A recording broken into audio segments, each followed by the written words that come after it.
The dust rose in a suffocating ochre plume, a ghost haunting the wheels of the Concord stagecoach as it rattled through the unforgiving territory of Colorado. Inside, the passengers swayed in unison, their bodies limp puppets dancing to the rhythm of the rutted trail. A banker from St. Louis mopped his brow with a silk handkerchief, his face a pale mask of discomfort. His wife, a woman draped in sweat-wilted lace, fanned herself with a lethargic fury that did little to stir the thick oven-hot air. Across from them, a young preacher read from his Bible, his lips moving silently, seeking divine solace in a land that felt forsaken by God. The world outside was a canvas of baked earth and jagged rock painted in strokes of rust and burnt sienna. Then, in an instant, the monotonous landscape erupted into chaos. It began not with a shout, but with the percussive thunder of a dozen hooves drumming against the hardpan, a sound that rose from a murmur to a roar in seconds. The driver's cry was sharp, a shard of terror swallowed by the greater noise. The stagecoach lurched violently, its suspension groaning in protest as the horses screamed. From the window, the banker saw them riders materializing from the heat haze like apparitions, their faces obscured by bandanas, their rifles held with an unnerving, steady calm. The coach ground to a halt in a cloud of its own making. The door was wrenched open, and the silence that followed was more terrifying than the noise. A man swung down from his saddle, his movements possessing a fluid, predatory grace. He was tall, dressed in a tailored duster that, despite the dust and grit, seemed impeccably clean. He swept off his hat, revealing a cascade of silver-streaked dark hair and a face that was dangerously handsome. His eyes, a startling pale blue, held an intelligent, almost playful glint that was entirely at odds with the shotgun he cradled in the crook of his arm. "Good afternoon, ladies and gentlemen," he said, his voice a low-cultured baritone that carried a faint, southern drawl. It was a voice better suited to a ballroom than a hold-up. "Marcus Dalton at your service. I do apologize for this rude interruption to your travels, but necessity, as they say, is a most insistent mother." His men, a rough collection of hard-faced outlaws, moved with silent efficiency, disarming the driver and the guard before they could offer any resistance. Dalton's gaze swept over the passengers, a brief assessing flicker that seemed to catalog every jewel, every wallet, every tremor of fear. Now he continued stepping up into the coach, his presence filling the cramped space. "If you would all be so kind as to contribute to the fund, for the continued prosperity of my humble enterprise, we can conclude this transaction with expediency." The banker, trembling, fumbled for his wallet. The preacher clutched his Bible tighter. But it was the banker's wife upon whom Dalton's attention settled. A string of pearls adorned her neck, but his eyes were fixed on the silver locket that lay against her chest. "That is an exquisite piece," Dalton remarked, his voice soft, almost intimate. He reached out, not with a rough grab, but with the delicate touch of a connoisseur. His fingers brushed against the cool metal. "May I?"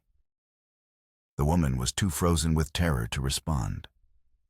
Dalton smiled, a disarming gesture that did not reach his eyes. With a surgeon's precision, he unclasped the locket. He held it in his palm, his thumb tracing the intricate filigree of a single etched rose on its surface. For a moment, his charming facade faltered. A flicker of something cold and distant passed through his eyes, a shadow of a memory from a place far from this sun-scorched canyon. The banker found his voice. "Please," he stammered, holding out a thick billfold. "Take it all. Just leave her be." Dalton's gaze returned to the present and the amiable mask slipping perfectly back into place. "Of course, my good man. I am a businessman, not a brute."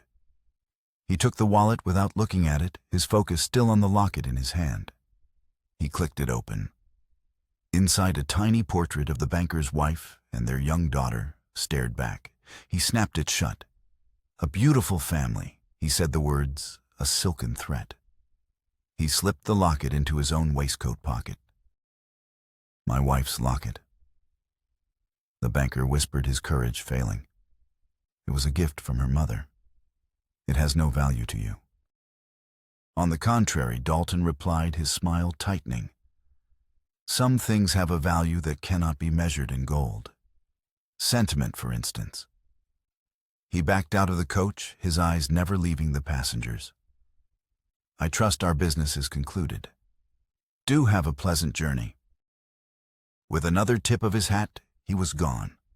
His men mounted, and within a minute, the thunder of hooves receded, leaving behind only the ringing silence and the choking dust. The banker's wife began to sob, her body racked with the delayed shock of the encounter. The preacher finally spoke, his voice hoarse. The Lord giveth, and the Lord taketh away. But as the stagecoach slowly began to move again, a single image remained burned into the passengers' minds, the cold, calculating precision of a man who stole not just for money, but for memory. And in his pocket, nestled against his heart, lay a silver locket identical in every detail to one that rested in a small carved wooden box in a remote cabin. Miles away, a locket that belonged to a woman named Hannah Morrison, a final gift from a dead man. She was still trying to forget. Dust devils danced across the cracked earth, and the sun bled across the horizon, turning the red sand to embers. From her cabin window, Hannah Morrison watched the sky's slow death, a spectacle of violent beauty she had come to know intimately. At 28, she had learned to read the high desert of Colorado Territory.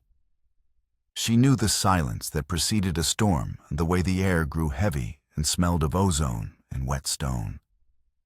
She knew the language of the wind as it whispered through the canyons, carrying tales of hardship and survival. Her cabin was a testament to her own endurance. Hewn from sturdy pine, it stood solitary against the vast, indifferent landscape, a tiny outpost of civilization in a world that sought to reclaim it. Inside, the scent of dried herbs, sage yarrow, and willow bark mingled with the sharp, clean smell of carbolic acid. Books on anatomy and botany lined a rough-hewn shelf, their spines cracked from use.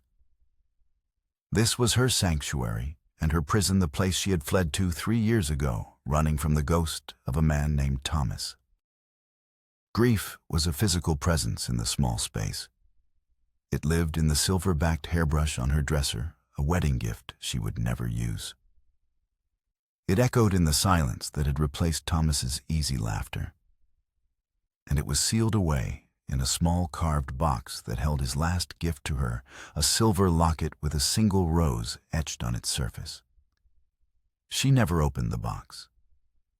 To look at the locket was to look at the life that had been stolen from her during a Cheyenne raid near Fort Collins, a life of love and promise torn apart by a violence she could not comprehend. Her escape to this remote corner of the territory had been an act of self-preservation. Here she was not the grieving fiancée, an object of pity and whispered condolences.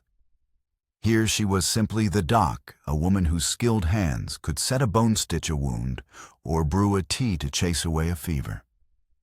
Her medical practice, inherited from her father in St. Louis, was her shield. The precise, logical world of medicine was an antidote to the chaos of her loss. Every life she saved was a small rebellion against the death that had shattered her own. Her only regular contact with the world she had left behind came in the form of terse, infrequent letters from her brother-in-law, Colonel James Morrison. The colonel was the commander of the territorial forces, a man carved from the same unforgiving rock as the canyons he patrolled. His obsession was order, his method was force, and his current frustration was a ghost named Marcus Dalton.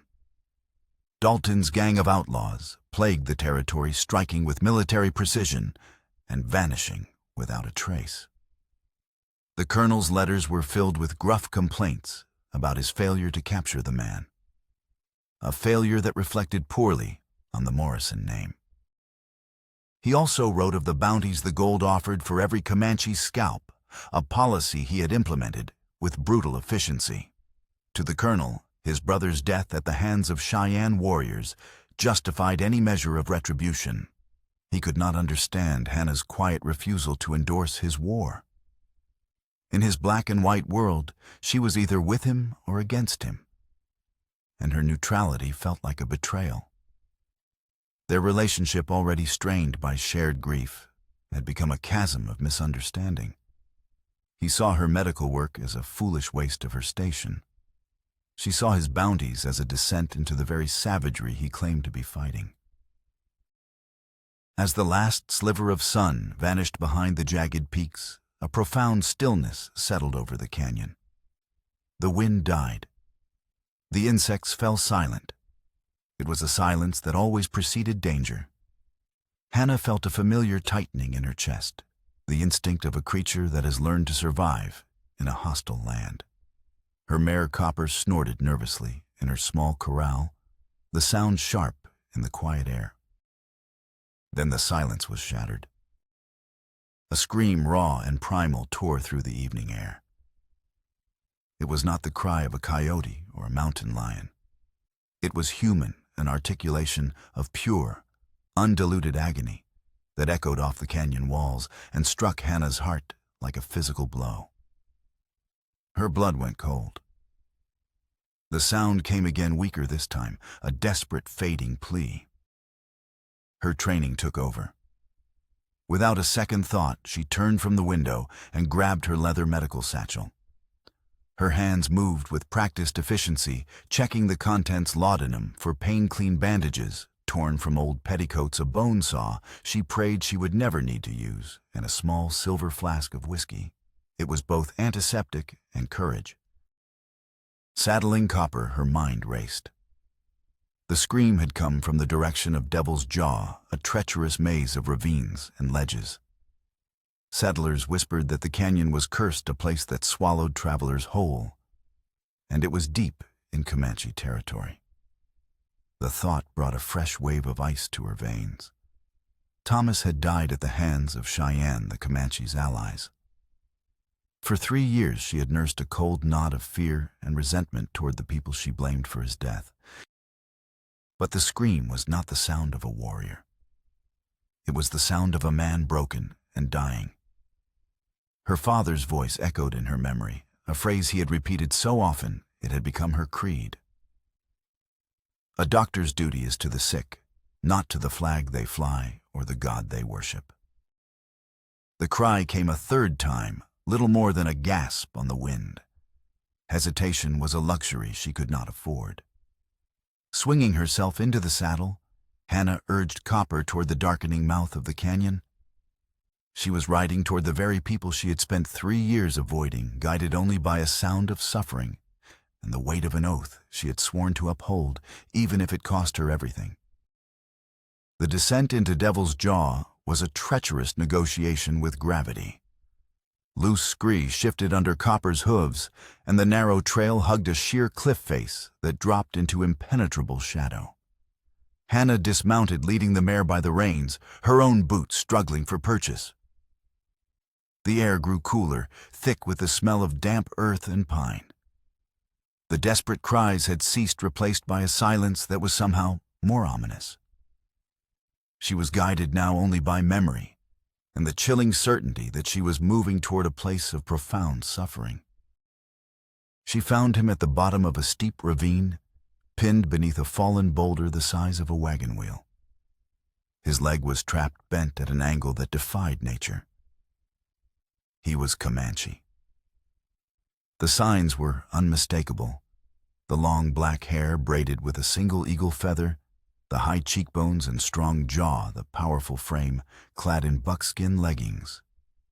Ritual scars, faint white lines against his bronze skin, marked him as a warrior of high standing. A pool of dark blood had soaked into the red earth around him, a grim halo of his life ebbing away. Her first instinct was to recoil. The sight of him, a living embodiment of the violence that had destroyed her world, dredged up a bitter wave of fear and anger. This was the enemy. This was the face of the man who had stolen Thomas from her. Her hand tightened on the reins, her body tensing to flee. But then his eyes opened. They were dark, deep-set, and filled not with the hatred she expected, but with a weary, stoic agony. He watched her approach without a sound, his gaze steady, appraising. He had accepted his fate. He was a warrior, and this was a warrior's death alone in the heart of the land his people called mother. In his eyes, Hannah saw not a savage, but a man stripped of everything but his pain and his pride. Her oath warred with her grief. The memory of Thomas's face pale and still fought against the sight of this stranger's suffering. Her father's words returned to her, a steadying anchor in the storm of her emotions. A doctor's duty is to the sick. She tethered Copper to a scrub oak and slid down the final embankment, her medical satchel bumping against her hip. She knelt beside him, careful to keep a respectful distance. He did not move, but his eyes followed her every motion. There was no room for spoken language. The chasm between their worlds was too vast. Instead, she let her actions speak. She opened her satchel, the familiar clicks of the metal clasps loud in the stillness. She laid out her instruments on a clean cloth. He watched his expression, unreadable. Hannah gestured toward his trapped leg and then raised her hands in a universal sign of helplessness. The boulder was immense. She could not move it alone. He gave a slow, almost imperceptible nod, acknowledging the futility of the situation. Then his gaze shifted to the satchel, to the bone saw gleaming in the twilight. His eyes widened slightly. He understood. She picked up the saw, the cold steel heavy in her hand. Her heart hammered against her ribs. She had only ever used it on cadavers during her training. To perform an amputation here in the dirt with no assistance and failing light was madness. Infection would be almost certain. The shock alone could kill him. She looked at him, her own eyes asking the silent question. It is the only way. Do you understand? His jaw tightened. He held her gaze for a long moment, a silent communion passing between them. He was a warrior. To lose a limb was to lose a part of his identity, to become something less than whole. But to die here pinned and helpless was to lose everything. He gave another slow nod. It was consent. It was an act of trust so profound, it stole her breath. She worked quickly, her hand steady despite the tremor in her soul. She uncorked the flask of whiskey and held it out to him. He took it, his hand, surprisingly gentle, and drank deeply without flinching. She poured the rest of the spirit over the saw, and her hands the sting of the alcohol, a sharp reminder of the brutal reality of her task. She gave him a thick leather strap from her saddlebag. He understood its purpose immediately, placing it between his teeth and biting down hard. There was no laudanum strong enough to dull what was to come. She could only work fast. As she made the first cut, his body arched in a silent scream, the muscles in his powerful frame standing out like cords of steel. But he made no sound. His eyes were squeezed shut, his entire being focused on enduring the unendurable. The rasp of the saw against bone was a horrific grating sound that would haunt Hannah's dreams for years. Sweat beaded on her forehead, stinging her eyes. She did not allow herself to think, to feel. She was a machine, an instrument of brutal necessity. She was her father's daughter, a doctor doing her duty. She focused on the anatomical lines, the separation of tissue, the precise, terrible work of it all. When it was over, the silence that fell was heavy, broken only by his ragged, gasping breaths. He was pale, his skin slick with a cold sweat, but he was alive. And he was free. Working with a desperate urgency, Hannah cleaned the wound as best she could, packing it with clean bandages and binding it tightly to staunch the bleeding. She helped him drink water from her canteen, supporting his head with her arm. His skin was feverish to the touch. The greatest danger infection was yet to come. As she finished, he reached for a small leather pouch at his belt. His movements were slow-labored. He drew out a small, intricately carved bone pendant shaped like a hawk in flight. It was worn smooth with age, clearly a talisman of great personal significance. He pressed it into her hand. His fingers were hot, his grip surprisingly strong. He spoke, his voice a hoarse whisper. The words were in his native tongue, a language she could not understand. But his eyes, dark and intense, conveyed a meaning that transcended words. It was not payment. It was a debt, acknowledged a life for a life. An unbreakable bond forged in blood and pain. Hannah closed her fingers around the warm bone, accepting the gift. In that moment that the chasm between their worlds did not disappear, but a fragile bridge had been built across it. The first obstacle appeared on the horizon at dawn, two riders silhouetted against the rising sun. Bounty hunters. Hannah recognized the type instantly, the slouch of their hats, the rifles carried ready across their saddles, the predatory way they surveyed the landscape. They were wolves drawn by the scent of blood and gold. She knew they must be part of the colonel's brutal campaign. She and the wounded warrior, whom she had learned was named Tachi, a name he had whispered in a moment of fevered lucidity, were holed up in a shallow cave, a small alcove she had found nestled in the canyon wall. It offered meager shelter, but it was defensible. Tachi, despite his fever and the raw stump of his leg, was alert. The warrior in him had resurfaced, his eyes sharp, his senses honed. He had fashioned a crude spear from a sharpened branch, a last-ditch weapon for a man who would not die without a fight. The bounty hunters were good. Their leader, a burly, bearded man named Garrett, followed the trail of disturbed earth and broken branches with the methodical patience of a bloodhound. Hannah watched them from the mouth of the cave, her heart a cold, heavy stone in her chest. She had outrun her past, only to have it corner her in a dusty canyon. No good. Tachi rasped, his voice rough from dehydration. He had followed her gaze. They find us. We need to slow them down. Hannah said more to herself than to him. Her mind raced, sifting through her knowledge of this land, searching for a way out. The chemical trick she had read about using carbolic acid to mimic the scent of disease was a desperate gamble, but it was all she had. These men were killers, but even killers feared cholera. As they drew closer, she realized her initial plan was too simplistic. Garrett was too experienced a tracker to be fooled by a simple scent. She needed something more. Her eyes fell upon the plants growing in the crevices of the rock around the cave loco weed, the poison that drove cattle mad.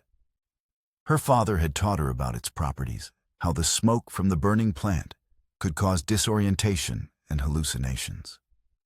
It was a dangerous, unpredictable strategy. Tachi, she said urgently, I need a fire, a small one with a lot of smoke. He understood immediately. While he used her flint and steel to coax a flame from a pile of dry scrub, Hannah scrambled out of the cave gathering handfuls of the deceptively beautiful purple-flowered weed. The bounty hunters were at the base of the ridge, now dismounting to begin their climb. They had less than 10 minutes. She threw the loco weed onto the fledgling fire. A thick, acrid white smoke began to billow out, clinging to the ground. She fanned it with her hat, directing the plume down the slope, hoping the morning breeze would carry it toward the trackers. Garrett and his partner, a younger, leaner man, were halfway up the slope when the smoke reached them. They paused, sniffing the air with suspicion. What in blazes is that? The younger man coughed. Garrett grunted. Smells like bad medicine. He pushed on, but his steps were less certain. Hannah added more weed to the fire. The smoke grew thicker. Below, she saw Garrett stumble. He shook his head as if to clear it. His partner stopped, looking around with a confused expression. "Boss, the rocks. They're moving," he said, his voice laced with a sudden childlike fear. Garrett cursed, but he too seemed unsteady on his feet. He raised his rifle, aiming it vaguely toward the cave, but his hands were trembling. The world as they knew it was beginning to warp and twist around them. It was working. The smoke was disorienting them, playing tricks on their minds. This was their chance. "We have to move." Now Hannah whispered to Tachi. Leaving the smoldering fire to do its work, she helped him to his feet. Using her as a crutch, he hobbled deeper into the cave system. The passage narrowed, plunging them into a cool, silent darkness. Behind them, they could hear the bounty hunters shouting in confusion, their voices echoing strangely in the smoke-filled air. They had bought themselves time. For the next 2 days, the cave became their world. It was a place of shared pain and burgeoning trust. Hannah tended to Tachi's wound, her medical knowledge pushed to its absolute limit. She used a poultice of chewed willow bark, a remedy Tachi showed her to keep his fever down, and cleaned the wound daily with whiskey and boiled water. The infection was a constant lurking threat, but with each passing day, he grew a little stronger. They spoke in a broken mixture of English and hand gestures. He told her of his people, the Numunu, the lords of the plains. He described the great buffalo hunts, the spiritual power of the sun, danced the vast open sky of his home. He spoke of his wife and son lost to the soldiers' sickness, smallpox, 2 winters past. His grief was a quiet, deep river that ran parallel to her own. Hannah, in turn, found herself telling him about Thomas. She spoke of his laughter, his ambition, his dream of building a life for them in the West.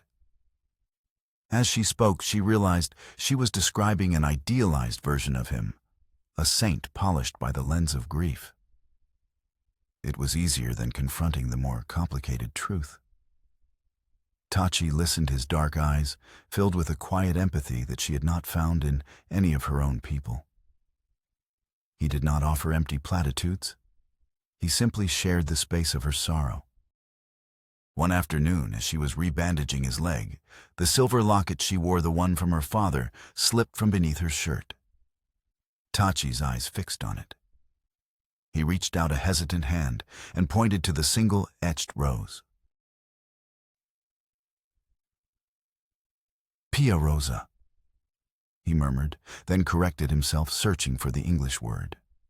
"Sun, flower." "A rose," she corrected gently. He frowned, a look of intense concentration on his face. He gestured to the locket, then drew a shape in the dirt floor of the cave. It was a complex symbol, a stylized rose entwined with a serpent. "Man with cold eyes," Tachi said, his English slow and deliberate. "Like winter sky." He carried this mark, stole horses, a bad man. Hannah's blood ran cold. Who was this man? Tachi shook his head. "Do not know name. He rode with a white man, a man who smiled too much." A chilling premonition snaked its way up her spine. A man with cold eyes and a locket marked with a rose. It felt like a piece of a puzzle she didn't know she was solving. While she tended to Tachi in another part of the territory, Colonel James Morrison slammed his fist on his desk. The report from Garrett, delivered by a messenger, was rambling and incoherent, full of nonsense about moving rocks and smoke demons. The bounty hunter was either drunk or mad. "Useless," the colonel snarled to his aide. "The woman is a traitor, harboring a Comanche savage. She has disgraced my brother's name." His grief for Thomas had curdled into a hard, bitter rage. He saw Hannah's actions not as compassion, but as a personal affront, a desecration of his brother's memory. "Sir, we still have no solid leads on Dalton," the aide offered tentatively. Dalton Morrison roared. Dalton is a symptom. The disease is this lawlessness, this coddling of savages. Find my sister-in-law. Find the Comanche. I want them brought in. The woman will face justice, and the brave will collect his bounty. His hunt was no longer about justice. It had become a crusade, a desperate attempt to impose his own rigid order on a world that refused to bend to his will. He was hunting his own family, blinded by a grief so profound it had become its own form of madness. And in doing so, he was unknowingly driving Hannah and Tachi deeper into the territory controlled by the very man he sought, a man with cold, winter sky eyes. Driven by the need for safer shelter and a dwindling supply of water, they journeyed deeper into the mountains. Tachi, leaning heavily on a crutch Hannah had fashioned, moved with a grim determination that awed her. His endurance was monumental. They traveled by night, using the stars as their guide, resting during the brutal heat of the day. It was during one of these daytime rests, tucked into a small wooded box canyon, that their world tilted on its axis. They had been drawn by the smell of roasting meat and the low murmur of voices. Cautiously, Hannah crept to the edge of the canyon rim, Tachi a silent shadow beside her. Below them was a hidden camp, sprawling and well-organized. A dozen men moved about, cleaning rifles, tending horses. These were not common drifters. They moved with the discipline of soldiers. In the center of the camp, a tall man with silver-streaked hair stood by a fire, giving orders. His cultured voice drifted up to them on the still air. It was Marcus Dalton. Hannah felt a chill despite the heat. This was the man the colonel was hunting, the ghost of the territory. And then she saw it. On the leather flap of his saddlebag, tooled into the surface, was a symbol, a single rose, its stem entwined with a serpent. Tachi's symbol. They remained hidden, frozen, listening. Dalton was talking to his second-in-command, a brutish man with a scarred face. Their conversation was casual, but the words struck Hannah with the force of a physical blow. "Always messy when family is involved," the scarred man was saying. Dalton laughed, a low, humorless sound. Thomas Morrison was never family. He was a partner. A foolish, greedy partner who thought he could cheat me and walk away clean. Hannah's breath caught in her throat. Thomas. He had it all planned. Dalton continued, his voice laced with a venom that was years old. Use my money and my connections to secure the land grants from the railroad, and then use his brother's political influence to have me arrested on some trumped-up charge. He'd get the land, the railroad profits, and a reputation as a hero. Dalton picked up a branding iron from the fire, the rose and serpent mark glowing a malevolent red. He underestimated me. He thought a prison cell could hold Marcus Dalton. He never counted on me getting out. The world swam before Hannah's eyes.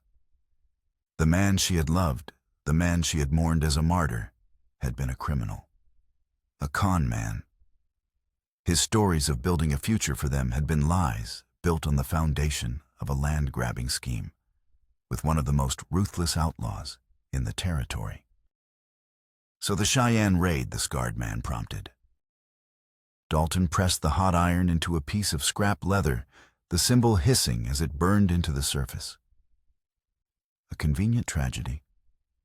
Thomas got himself killed before I could have the pleasure myself. But his death left a loose end. He looked up, his pale blue eyes scanning the canyon rim as if he could feel Hannah's presence.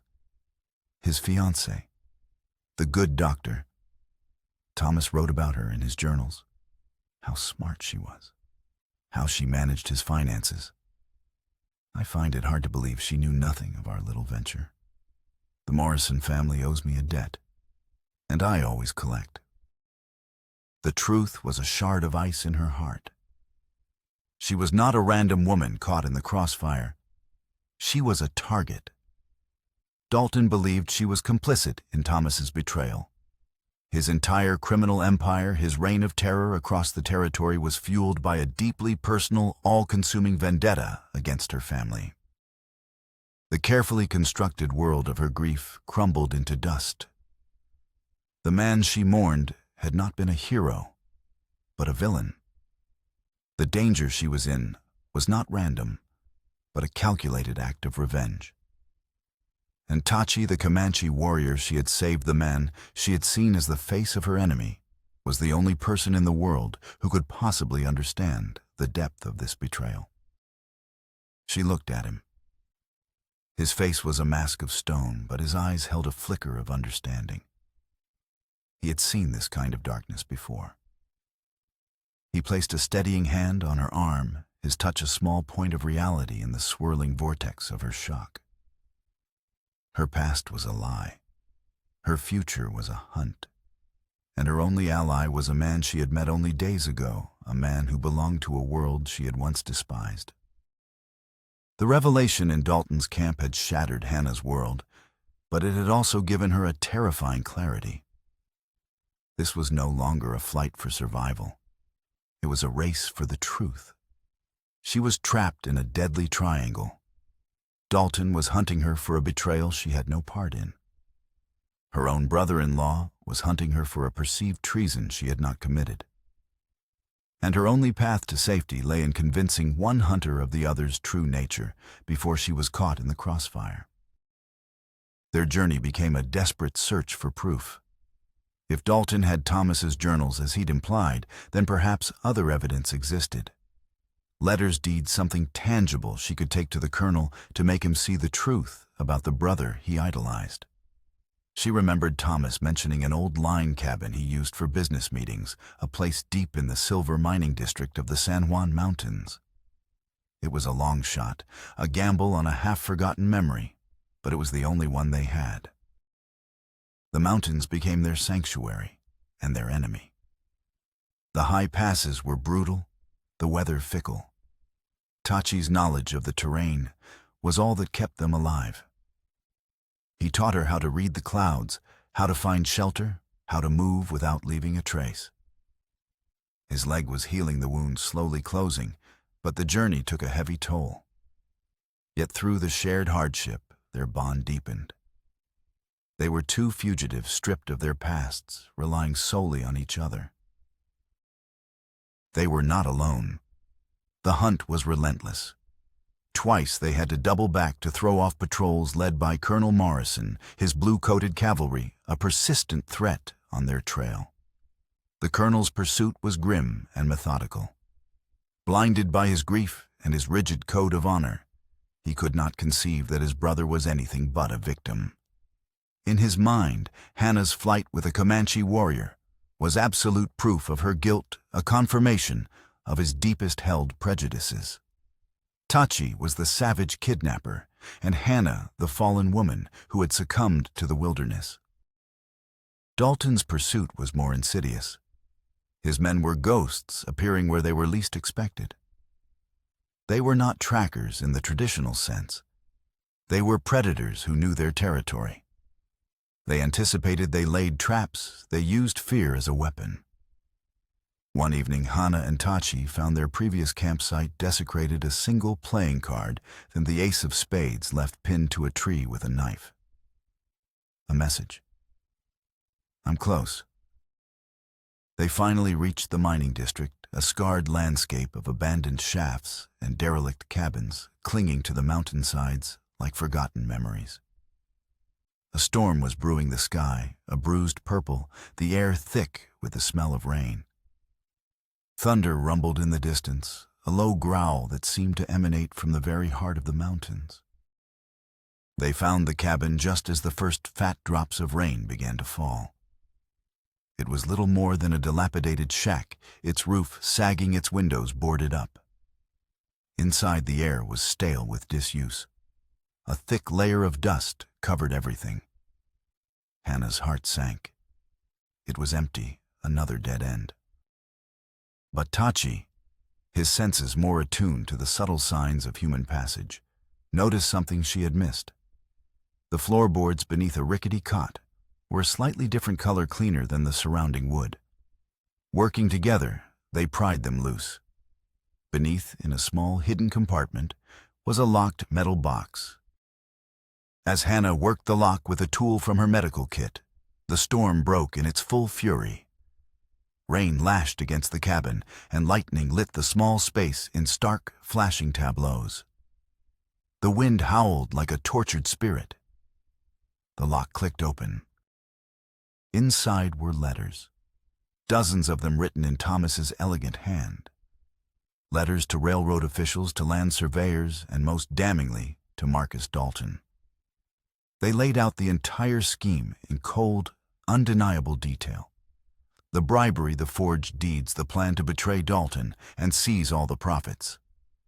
At the bottom of the box was Thomas's journal. The last entry was dated the day before his death. As Dalton grows suspicious. He had written, "I must act quickly. The Cheyenne are restless. Perhaps their savagery can be put to good use. A raid near the fort would create enough chaos to cover my tracks. A few dead soldiers are a small price to pay for a fortune." The air rushed from Hannah's lungs. Thomas hadn't just been a victim of the raid. He may have instigated it. He had been willing to sacrifice innocent lives to cover his crimes. The man she had loved had been a monster. A floorboard creaked behind them. They spun around. Marcus Dalton stood in the doorway, rain dripping from the brim of his hat, his pale blue eyes gleaming in the lamplight. He was not alone. Two of his men flanked him, rifles leveled. "I knew you were clever," Dr. Dalton said, his voice calm above the roar of the storm. "I knew you'd find your way here." Thomas always was careless with his paperwork. He stepped into the cabin, and the abandoned silver mine looming on the hill behind him, a dark gaping mouth. "Those letters are quite valuable," he continued. "They would destroy the Morrison family name, wouldn't they? Turn a territorial hero into a common criminal. A truth the good colonel would pay handsomely to keep buried. But I'm not interested in blackmail." His gaze was cold, devoid of all emotion, save one a deep, abiding hunger for revenge. "I want something more personal. I want the satisfaction of taking the last thing Thomas Morrison valued and erasing it from the world. You." Tachi moved, placing himself between Hannah and Dalton, his body a shield.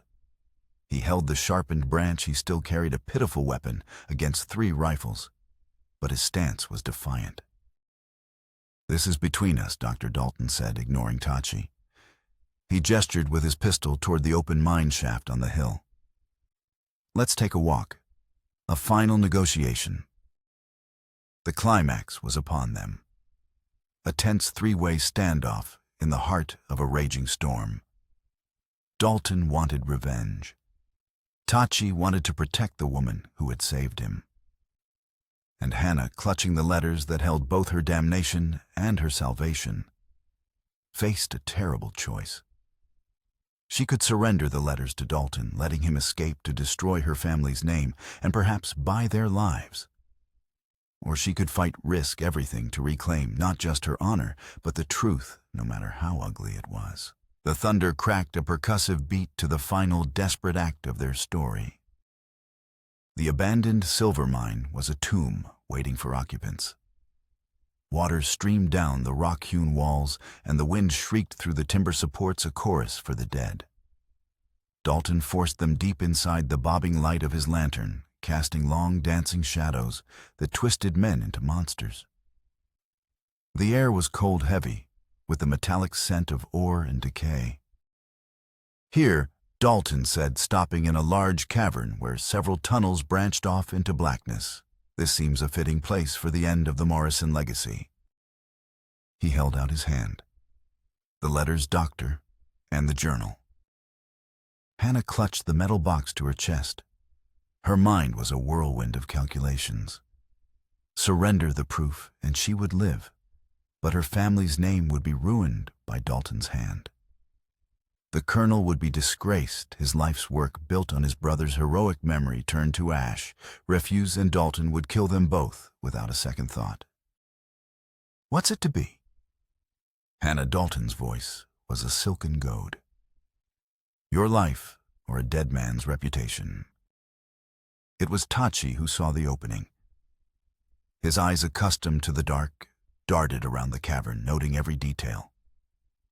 A loose pile of shale near the wall, a rusted ore cart on a crumbling track, a thick, frayed rope dangling from a winch mechanism above them.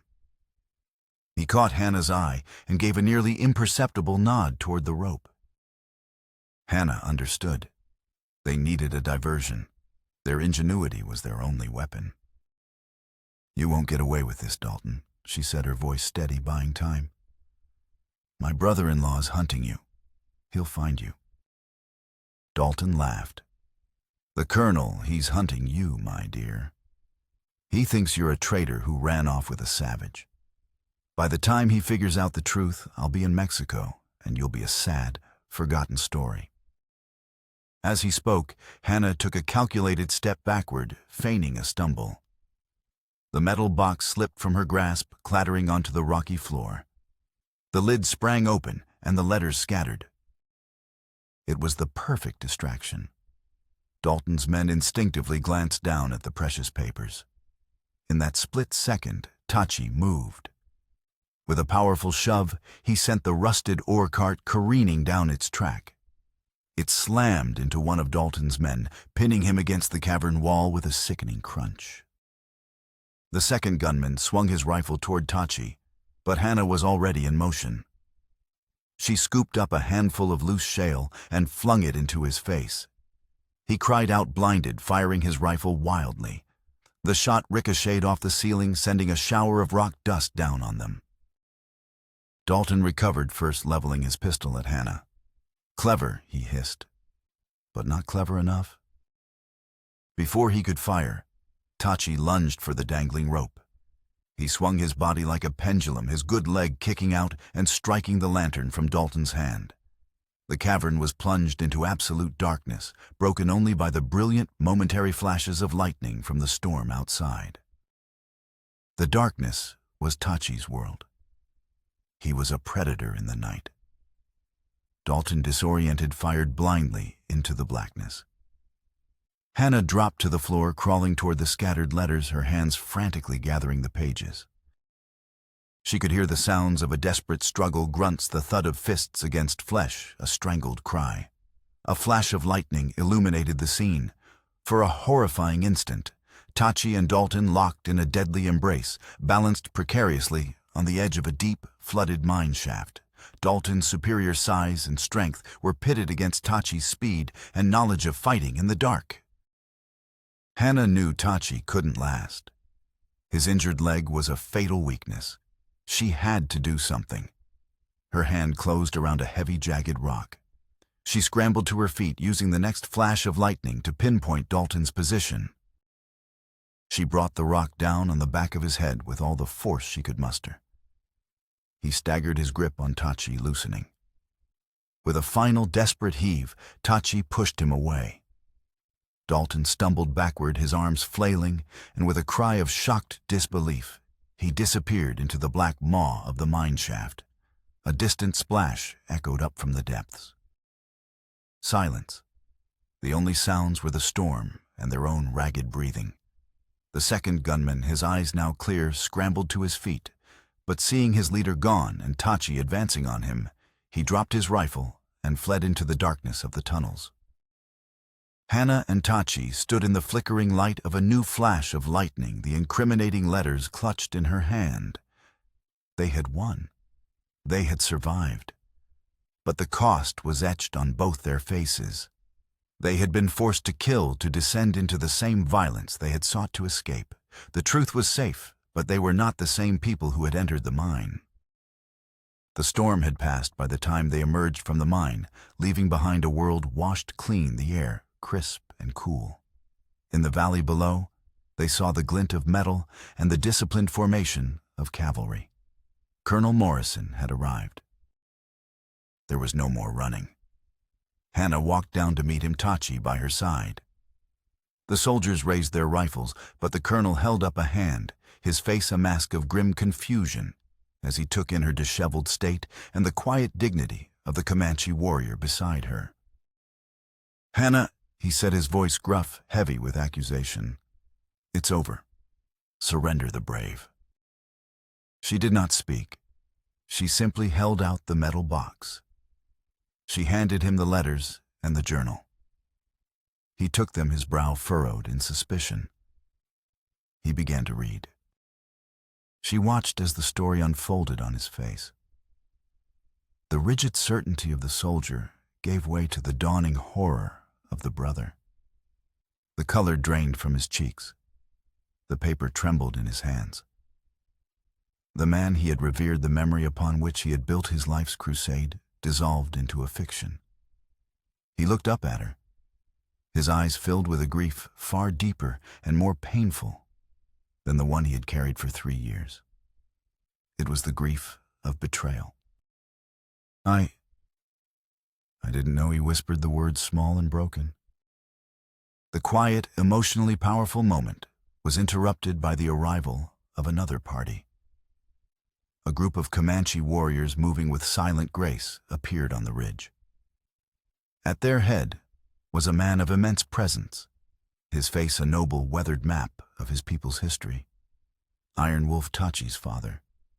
They had not come for war, but for their son.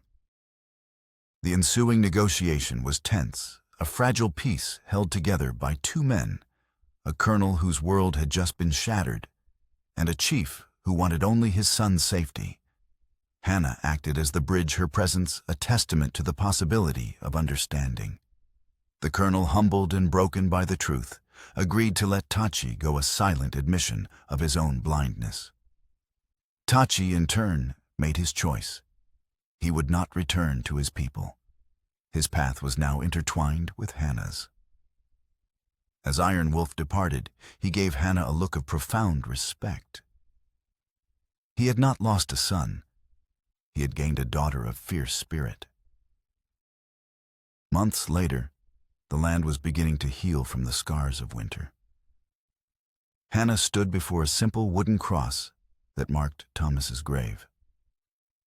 The idealized memory was gone, replaced by a sad, complicated truth. She opened the small carved box she had kept sealed for so long. She took out the silver locket with the etched rose, the twin to the one Dalton had stolen. She did not open it. She laid it gently on the mound of earth, a final farewell to a lie. She felt a profound sense of release, as if a great weight had been lifted from her soul. She walked away, not looking back. Tachi was waiting for her, his hand outstretched. Together they stood on the hill, looking out at the vast, empty land that spread before them. It was a blank canvas, a future that was uncertain, but filled with a quiet, powerful hope. As they turned to leave, a lone rider approached. It was Colonel Morrison. He was no longer in his uniform. He looked older, tired, but the hardness in his eyes had been replaced by a deep-seated peace. He dismounted and held out a rolled parchment sealed with the official stamp of the territorial government. "The land grant," he said, his voice clear. "It's yours. All of it. Thomas acquired it illegally, but the territory has decided to award it to you for services rendered." It was more than land. It was an apology, a gesture of reconciliation. It was the first true stone laid for the foundation of a shared future. Hannah took the deed, the paper, a tangible promise of the home they would build together. A home founded not on idealized memories, but on hard-won truth and the grace of forgiveness.